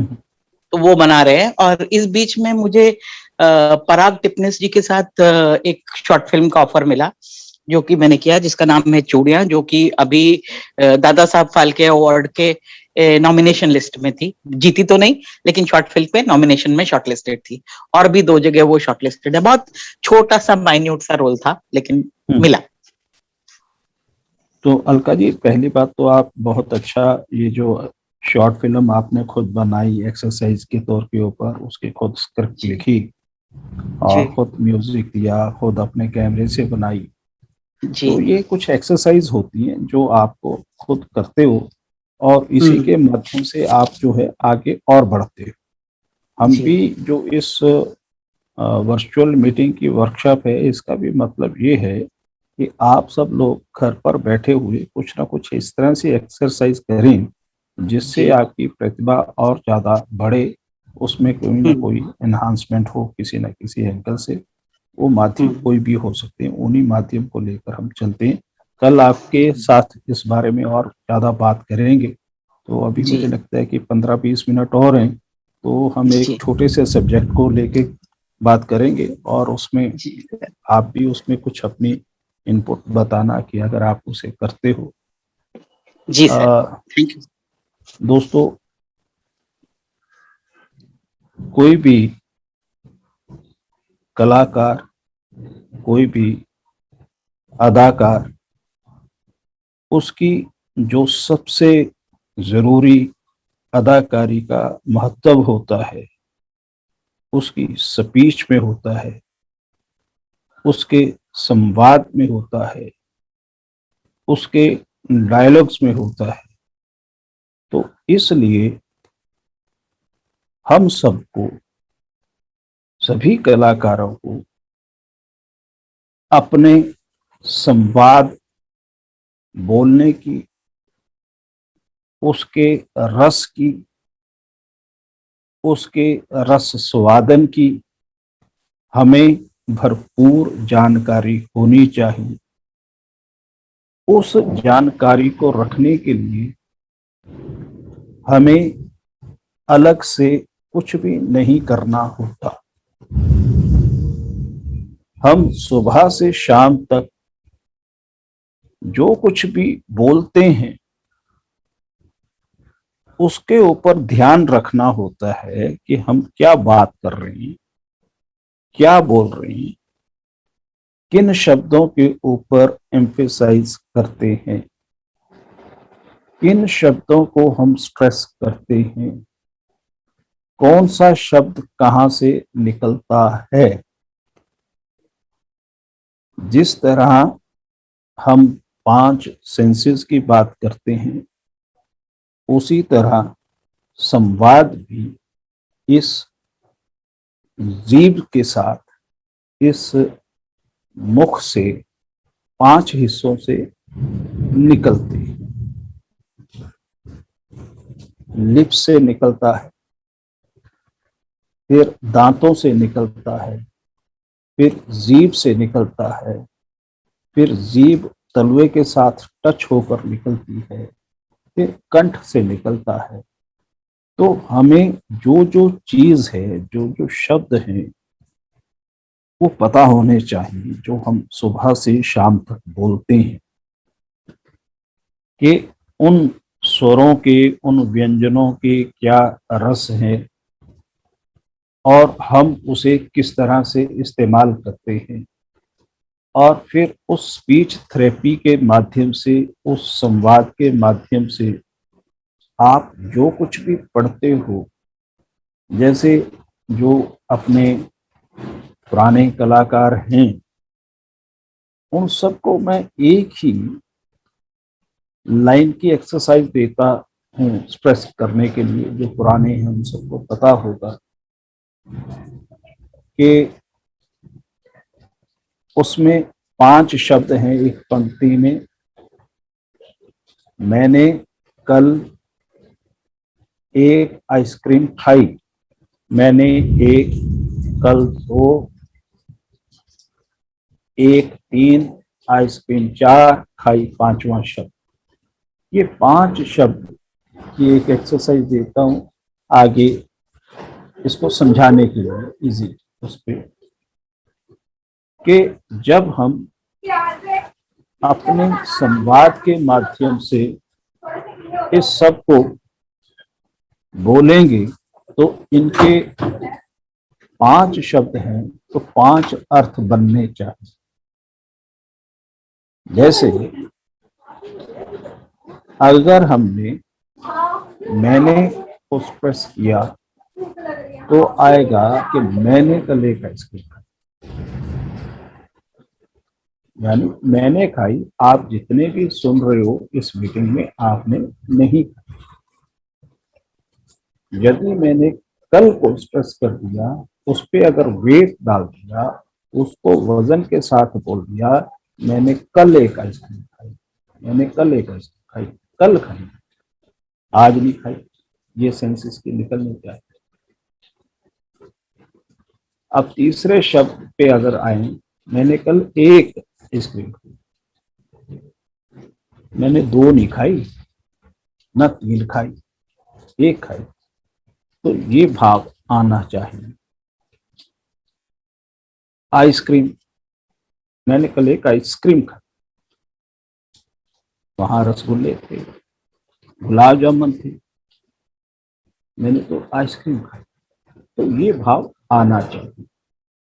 वहां इतना कुछ था खाने को, इतनी चीजें पड़ी थी। स्वीडिश के तौर पर गुलाब जामुन था, हलवा था, मूंग का, गाजर पाक था, पता नहीं क्या क्या था। और आइसक्रीम भी थी, और मैंने बहुत कुछ खाया। और फिर अपने साथी से पूछ रहा, मैंने कल एक आइसक्रीम खाई, मुझे नहीं पता खाई कि नहीं खाई। तो मतलब आप सुबह से शाम तक चाहे कोई कहानी पढ़ते हो, चाहे कोई न्यूज पढ़ते हो, तो किसी भी एक पंक्ति पे रुक कर उनके अलग अलग अर्थ समझने का प्रयास करें, या उनके सब टेक्स्ट को ढूंढने की कोशिश करें। जब हम ये ढूंढेंगे तो हमारी इमेजिनेशन, हमारी ऑब्जर्वेशन एक नए रंग में आ जाएगी, उसको कुछ और नया दिखाई देना शुरू हो जाएगा। या आप ही इस ढंग से सोचोगे कि उसके मल्टी लेयर्ड चीजें नजर आनी शुरू हो जाएगी। जो एक चीज है, जो एक पंक्ति है कि मैंने कल एक आइसक्रीम खाई, उसके 5 शब्दों पे 5 अलग अलग एंगल आपने डिस्कस कर लिए कि आप उसमें से हर पंक्ति, आज भी कभी कोई ऐसी कबीर को, तुलसी को, किसी भी उच्च महात्मा की बात को दोहराता है और वो अपनी इंटरप्रिटेशन से कोई और नया अर्थ हमारे सामने ला के देता है।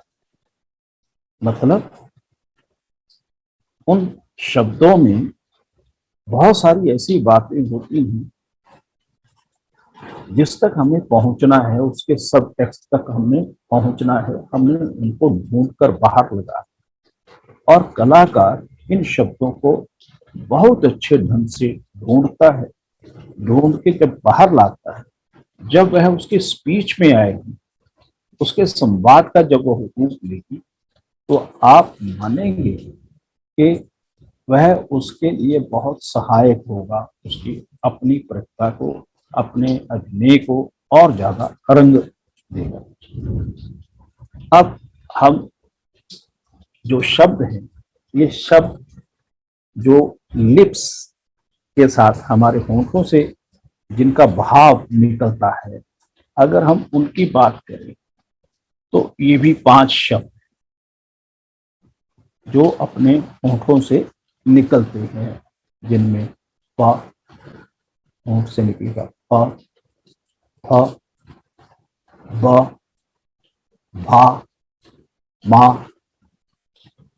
ये 5 शब्द अपने होंठ के अगले हिस्से से, जिस तरह से मैं कह रहा था कि 5 जगह से अपने शब्द निकलते,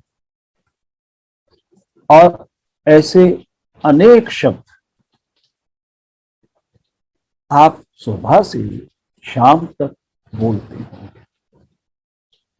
क्या कभी आपने नोटिस किया है कि ये आपके अग्रभाग से, आपके होंठों से सही निकल रहे हैं?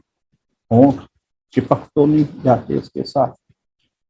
प, पापा बोलने से, अगर हम पा को ही इतने शब्द हों, पापा, प्रांजल, प्राण, प्राण घातक, प्राण दंड, पंख, परछाई, पटाखे, पतंग, पानी, पसीना, पंखा, पिंजरा, पंक्ति, पूर्व, पश्चिम। तो ऐसे पा वाले अनेक, पढ़ाई, पहाड़, परिवार, पेड़, पुस्तक, पता नहीं अनगिनत शब्द हम रोज रूटीन में बोलते हैं। इनकी कभी सुंदरता नोट की, जो आपके मुखार बिंब से और ज्यादा प्रदर्शित होती। सब बोलते हैं,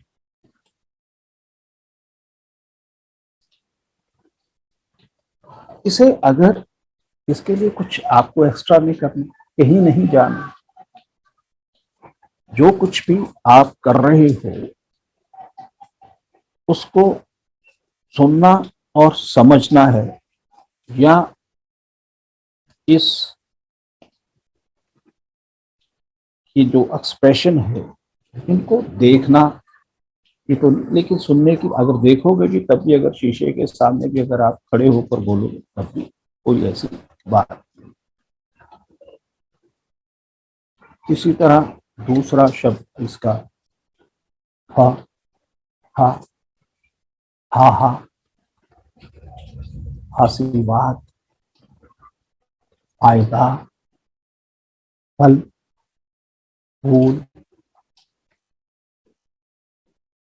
फायदा है, फल है, फूल है, खुराक है, फलूदा है, फकीर है, फफूंदी है, फावड़ा है, अरे फिल्म है, फुटबॉल है, फरवरी है, फुदकना है, फीता है, फोन है, फेरी वाला है, फैसला है। ये सब आपके होंठ इस्तेमाल हो रहे हैं।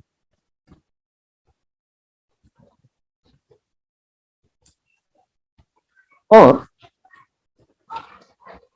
बा है, बकरी है, बेख्याली है, बेकाबू है, बेकार है, बेस्वाद है, बेहोश है, बेवकूफ है, बेवजह है, बेशर्म है, बिल्ली है, बंदर है, बकरी है, बुलबुल है, बेटा है, बेटी है, बल्ब है, बिजली है, बगुला है, बगीचा है, बुखार है आदि, बच्चा है। ये शब्द हम कितने यूज करते हैं, इनका अनुभव नहीं किया हमने। अब मैं ये समझता हूं कि एग्जाम्पल देने की कोशिश कर रहा हूं, आपकी एग्जाम्पल मेरे से भिन्न हो सकती है। मैं अपनी पसंद की बात कर रहा हूं कि मुझे दिलीप कुमार के संवाद अच्छे लगते हैं। क्यों? वो लिप्स का बहुत इस्तेमाल करते, जो इन लिप्स के साथ, इन होठों के साथ वो शब्दों का उभार करते हैं, वो उनकी कला है।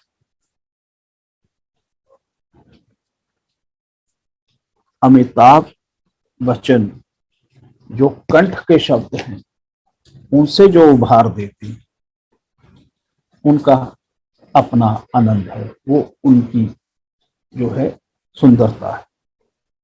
तो इसलिए ये शब्द कहाँ से जनरेट होता है, उसकी उत्पत्ति को भी अगर हम ध्यान रखेंगे तो ये आपके संवाद की सुंदरता बना देता है। अब इसके साथ दो शब्द और हैं, भ है, भालू है, माँ है, मामा है। ये दो शब्दों को मैंने आपके लिए छोड़ दिया।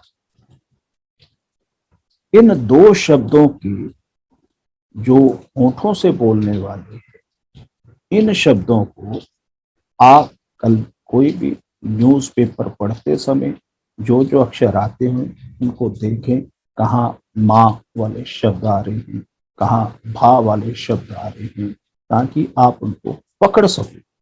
ये दो मैंने आपके लिए एक्सरसाइज के तौर के लिए छोड़ दिए, और हो सके तो कल जो जो शब्द आप इन दो को ढूंढोगे, अगर पुराने जो है प, फ, ब जो हम बोल चुके, अगर इनमें भी कोई और शब्द भी अगर आप ढूंढते हो तो वह भी ढूंढना। और ये दो शब्द मैंने आपके लिए छोड़ दिए, भ और म। इनको बोलते समय होठों की अपनी बनावट को समझना और इस पे बल देकर अगर बोलते हो, या कोई दलीप साहब का भी अगर कोई इस तरह का संवाद सुनते हो तो वो भी सुन के देखना कि उनका जो होठों की सुंदरता है वो किस तरह से इस्तेमाल करते हैं वह अपने इन संवाद के बीच में। मैं मिमिक्री नहीं अच्छी कर सकता तो इसलिए वो मैं करने की कोशिश भी नहीं करूँगा, लेकिन मेरा मूल जो आपको समझाने का अर्थ था कि इन शब्दों की जहाँ से उत्पत्ति होती है हमारे शरीर के जिस अंग से, वह हमें पता होना चाहिए। हमारा जो भाव है वो यही है कि कला हम सबके बीच में है। कला के सीखने के लिए कहीं बाहर जाने की जरूरत नहीं है। कला भगवान की देन आप सब में है, सिर्फ इसको आप अपनी ऑब्जर्वेशन के माध्यम से, अपने आप को सेल्फ एनालिसिस करने के माध्यम से, अपना अवलोकन करने के माध्यम से यह सब चीज़ें आपके सामने आ जाएंगी। तो मैं उम्मीद करता हूँ जिस तरह से पिछले दिनों सब लोग कुछ ना कुछ ऐसा अपना फीडबैक देते हैं, उन्होंने काम किया, जो जो उनको प्राप्ति हो रही है वह हमसे शेयर करते हैं। इसी तरह ये शब्द जो 5 शब्द हैं, क्योंकि हम 5 सेंसेस के ऊपर कर रहे हैं तो 5-5 का ही वो क्रम चलाएंगे। किस तरह से 5 की एक सीरीज है, तो उस सीरीज को जब आप पकड़ते जाओगे तो अपने आप जो आप चाहते हो वहाँ मंजिल की ओर पहुँच जाओगे। अपने आप परमेश्वर का भी द्वार इसी में आपको मिलता जाएगा। ऐसी मेरी कोशिश है, ऐसा मेरी कामना है कि आप तक पहुँच पाए और आप उससे कुछ ना कुछ हासिल कर पाए। तो इसके साथ ही 7:15 हो रहे हैं मेरे पास, 7:15, तो मुझे नहीं पता अभी और कितना समय है। तो अगर किसी और का कोई सवाल वगैरह है वो हम ले सकते हैं। सर अभी आई इसको थिंक हम टाइम कल- तो है, क्योंकि वो मुझे आया नहीं 10 मिनट्स वाला, तो भी आई थिंक 10 मिनट से तो ज्यादा ही टाइम है सर हमारे पास अभी। अच्छा, जी तो अब इसके और 2 इसी से शुरू कर देते हैं, इसी को बढ़ा देते हैं। बस किसी का सवाल तो नहीं है? नहीं हैं? सर, अभी तो किसी का सवाल नहीं है सर। चलो चलो फिर ठीक है। एक चीज और शुरू करते हैं हम, लिप्स के ऊपर है ये भी। 2 शब्द ऐसे होते हैं जब हम बोलते हैं तो होंठ गुलाई पकड़ते हैं। एक है ऊ, एक है बड़ा ऊ। ऊ ये इसके भी जितने भी शब्द हैं, मैं इसमें भी एक शब्द मैं बोलता हूं, दूसरा आपके लिए छोड़ देता हूं, उसको आप ढूंढना। जैसे ऊ, उठ, उमंग, उच्च, उम्र, उग, उक्त, उर्दू, उल्टा, उल्का, उल्लू, उम्दा, उछाल, उधे, उद्धम, अधर, उमस, अड़ना। ऐसे ही बड़ा ऊ, ऊपर, ऊंट, ये 2 मैंने बता दी, बाकी आपके ऊपर छोड़ता हूं। इनको ढूंढना और आप इनके इन शब्दों को जहां से जनरेट हो रहे हैं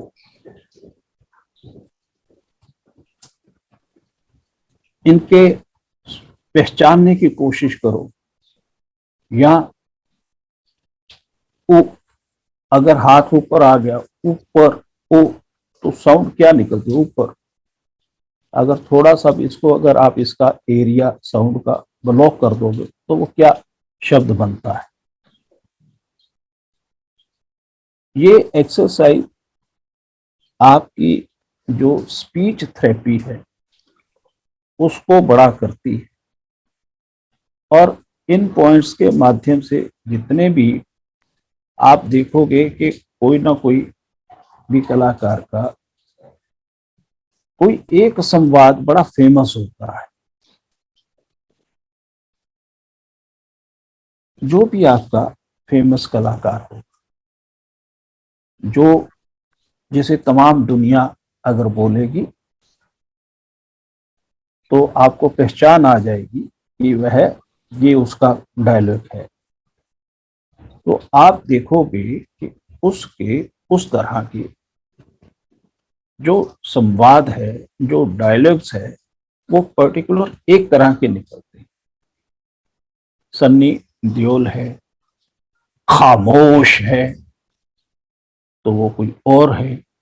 तो किसी एक का वजन देने का उसने नोटिस करके उसको इस तरीके से अच्छे ढंग से आगे थ्रो किया अपने डिलीवरी के रूप में कि वह हमारे जहन के अंतःकरण में घुस जाता है और वह उस व्यक्ति की पहचान बन जाता है। इस तरह अगर आप इन चीजों को अपने पहचान का कारण, ये नहीं कि बहुत अच्छी आपने हाथ हिला दिया, बहुत अच्छा फेस का एक्सप्रेशन दिया, वो भी सब है, इसके साथ ये इतना सूक्ष्म ढंग है अपने आप को, अपनी अभिनय की कला को साथ में पुश करने का कि कोई भी व्यक्ति इन चीजों की ओर साधारणता ध्यान नहीं देगा, क्योंकि वो जहन में अपना बोल देता है। जिस तरह से आप लोग तो ऑडिशन बहुत ज्यादा देते होंगे, तो कभी इस बारे में भी जब आप सोचोगे तो आपको लगेगा कि आपके ऑडिशन में भी अंतर आ, या वो आपका बोलते समय उस चीज का एक्सप्रेशन भी आपका समझ आता है दूसरे व्यक्ति, या दूसरा व्यक्ति आपकी स्पीच को प्रभावी ढंग से सुन रहा होता है। यह जरूर आपके इस छोटी सी एक्सरसाइज से आप पर फर्क पड़ेगा, आपको अच्छा लगेगा। तो जो मैंने फिर एक शब्द इसका भी जो गोल मुख वाला है इसको छोड़ दिया और होंठों वाले दो शब्द छोड़ दिए, तो इसकी आप कल इन शब्दों को प्रैक्टिस करना। आप न्यूज़पेपर देखोगे, कोई भी कहानी देखोगे, कोई भी इन दिनों मैगजीन अगर पढ़ रहे हो, कोई स्टोरी पढ़ रहे हो, कोई नाटक पढ़ रहे हो, कोई नॉवल पढ़ रहे हो, तो उसी में से ये शब्द मिल जाएंगे। इसको कहीं भी खोजने की जरूरत नहीं है, इसके लिए कहीं भी फालतू आपने टाइम वेस्ट नहीं करना। जो आपकी इस रूटीन में काम चल रहा है, या न्यूज़पेपर पढ़ने का है, कोई नॉवल पढ़ने का है, कोई बुक रीडिंग का है, उसी में से ये आपको एक्सरसाइज मिल जाएगी। और मिलते ही आपको आप अपने आप ऑटोमेटिकली जो आप काम कर रहे हो वह भी करते जाओगे, और उसके साथ इस एक्सरसाइज का भी आप हिस्सा बन जाओगे। तो अगर आपको कुछ इसमें से मिलता है तो मुझे सबसे ज्यादा अच्छा लगेगा। भवशील, अभी टाइम कितना है? सर अभी आई थिंक है हमारे पास, क्योंकि वो मुझे अभी तक आया नहीं है कि 10 मिनट आपके रह गए हैं। तो फिर इससे आगे शुरू कर दूं या बीच में ना रुक जाए फिर? सर मैं ये सजेस्ट करूंगा। में अभी कितना टाइम है आपके पास? अभी तो 7:20 हो गए हैं, पर इसमें ना सर, हाँ अभी आया सर, अभी आया जस्ट। अब सर सिर्फ 10 मिनट रह गए। हाँ, तो सर 10 मिनट में अब किसी का कोई और बातचीत है तो वो सुन सकते हैं हम। किसी ने पहले की कोई एक्सरसाइज की हो, उनसे फीडबैक ले सकते हैं। हाँ जी, या सर मैं सोच रहा था अगर 10 मिनट है तो आप संकेत और अलका मैम का अगर क्वेश्चन का आंसर कर देंगे तो आई थिंक बेटर रहेगा। अच्छा चलो, तो मैं ऐसा करता हूँ, संकेत वाला तो कल शुरू करूंगा, क्योंकि मैं भी अपना जो पैक में हम वर्कशॉप लगाते रहे। यस तो सर। वहाँ भी बीटेक के स्टूडेंट थे, जहाँ ईश्वर जी पढ़ते थे सीसीडी के, तो उनका भी रेफरेंस लेके चलूंगा। तो संकेत वाली बात तो मुझे लगता है कि बड़ी होगी, क्योंकि उनका जो प्रश्न ओटीटी वाला है उसका मुझे ज्यादा एक्सपीरियंस नहीं है, लेकिन मैं अपने अनुभव की बात कर लूंगा उनसे। यस तो सर। अलका जी जो है, अलका जी की हम बात करते हैं कि अलका जी जो है 1.5 साल से वह थिएटर के ऊपर उन्होंने काम करना शुरू किया है। अभी उन्होंने एक शॉर्ट फिल्म बनाई है, तो पटियाला से है, मुंबई में है, परिवार उनका सेटल्ड है। तो जो शौकिया थिएटर वह शुरू किया है, अलका जी इसे आप जारी रखें। जी दुनिया का अगर कोई सबसे बेहतरीन शौक है, इससे बेहतर कोई नहीं, जिसमें समस्त कलाएं आ जाती हैं, जिसमें जी संगीत आ जाएगा, जिसमें गीत आ जाएगा, जिसमें फोटोग्राफी आ गई, पेंटिंग आ गई, अभिनय आ गया, डांस आ गया, यानी परफॉर्मिंग और विजुअल और लिटरेचर, यह तीनों हिस्से आ जाते हैं। और अगर आप इसको इस नज़रिए से अभी भी अगर आप देखोगे, सुनोगे, करोगे, तो आप और ज़्यादा अपने आप को खुश रख पाओगे। क्यों? पहली बात, ये जो कला है, इस कला में कभी भी उम्र की ताकीद है। आप मुंबई में रहते हो, आपको पता होगा कि अमरीश पुरी मदन पुरी का रियल ब्रदर होने के बाद भी उसे किसी ने पहचान नहीं दी, और 45 साल की आयु में वह मुंबई के म्युनिसिपल कॉरपोरेशन में उसने 20 साल नौकरी की। 20 साल नौकरी करने के बाद वह जब उसे चांस मिला, तो वो दुनिया का सबसे बड़ा विलन बन के निकला। और एक्टर तो वो कमाल का था ही, उसके अलावा जो उसने करेक्टर रोल किए वह भी लाजवाब थे। लेकिन विलन में तो उसने बहुत अहमियत अपनी पहचान बनाई, चाहे वो मगरम वो खुश हुआ या और कितने तरह के होंगे उसके करेक्टर। इसलिए इसमें उम्र की कोई सीमा नहीं।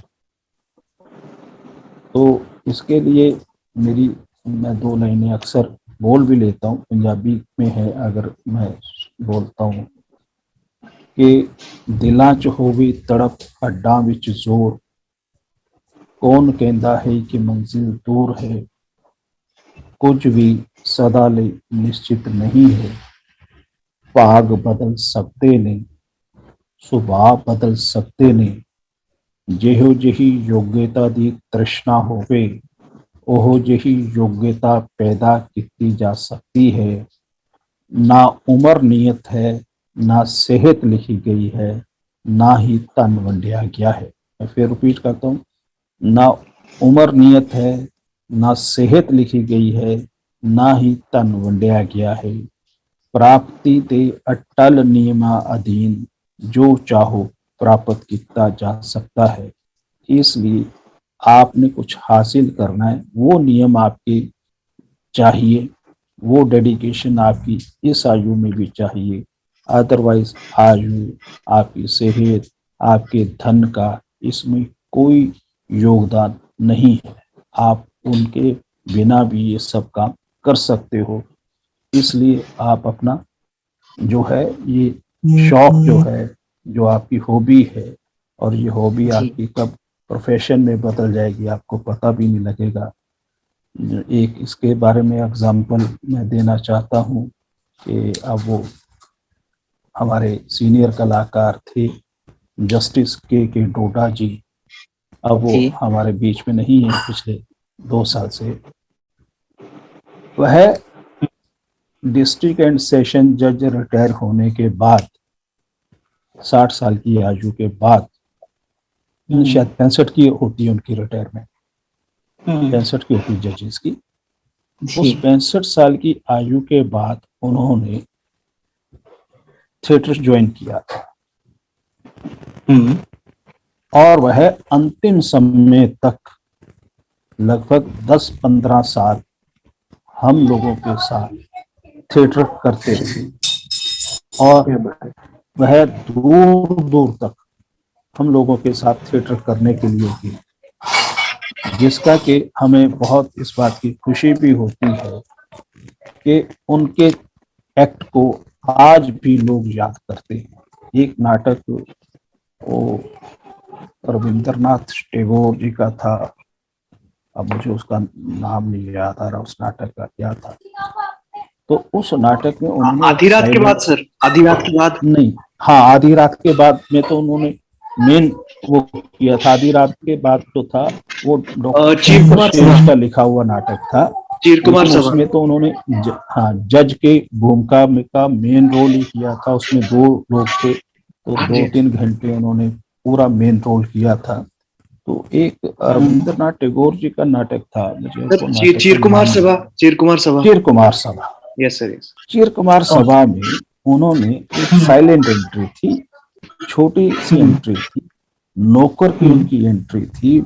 नौकर की एंट्री में भूमिका में उन्होंने हाँ बोलना था, हाउ। तो वो हाउ को इतने बार अलग अलग ढंग से बोला, अंत में लोगों को उनका हाउ याद रहा, हाउ हाउ। वो इस ढंग से उसको वेरिएट किए, एक शब्द, सिर्फ एक शब्द। इससे पहले कभी हम सुनते थे कि ओमपुरी एक शब्द को बोलता है गांधी फिल्म के बीच में, तो वो गांधी जी के उस पे रोटी फेंकता तो उसको एक बोलता, तो वो क्या बात है, उसकी बड़ी प्रशंसा थी। तो उसके बाद हमने इन डोडा जी को देखा। तो इसलिए अलका जी, मेरा आपसे निवेदन है कि आप इसका आनंद लीजिए जी और इसे सर, अंतिम समय तक आप करते रहिए। आपको, आपके पति को, आपके बच्चों को बड़ा अच्छा लगेगा। यदि आपके घर में पोता पोती है, दोता दोती है, आजकल के समय में एक चीज मिस हो चुकी जो हम लोगों के समय में थी, दादा दादी की कहानियां थी, नाना नानी के किस्से थे। तो आपके माध्यम से आपके अपने घर के बीच में वह किस्सों की प्रथा, वह दादा दादी की कहानियों के प्रसंग शुरू हो जाएंगे जो आपके अनुभव से है। जब आप उनमें सुनाने का, उनमें अभिनय का रस डालेंगे, तो जो आपके बच्चे हैं, सुनने वाले हैं, वह बहुत ही आपसे प्रेरणा पाएंगे और आपके घर को, आपके सोच को और आगे बढ़ा कर लेके जाएंगे। तो ये मेरा विश्वास है। बीच में कोई बोल रहा है क्या? Thank you sir. सर, मैं एक चीज कहना चाह रही थी कि जो आप कह रहे थे कि उनका एक ही डायलॉग था, ऐसा हमने एक नुक्कड़ प्ले किया था जिसका नाम था जागो, which was based on rape cases. तो उसमें जो एक्ट्रेस थी वो बीमार हो गई और सडनली मुझे कहा कि आप करोगे क्या? तो मैंने कहा ठीक है मैं कर लूंगी। मुझे तब पता भी नहीं था कि वो क्या है। तो बोले कि नहीं, इसमें डायलॉग कुछ नहीं है, साइलेंट ही है। तो मैंने सोचा बहुत आसान है ये तो करना, कुछ बोलना नहीं है, डायलॉग भी नहीं याद करने पड़ेंगे। लेकिन मेरा अनुभव ये है कि वो मेरी जिंदगी का सबसे कठिन रोल था और उसमें मुझे रेप विक्टिम की माँ का रोल दिया गया था, जिसमें मुझे कुछ भी बोलना नहीं था, सिर्फ उसको मुझे हक करके और जो भी कुछ था वो एक्सप्रेशन से ही लाना था। तो तब मुझे ये एहसास हुआ कि डायलॉग याद करना सबसे कठिन काम नहीं है, डायलॉग ना बोल के कम्युनिकेट करना जो है वो बहुत सबसे कठिन काम। और वो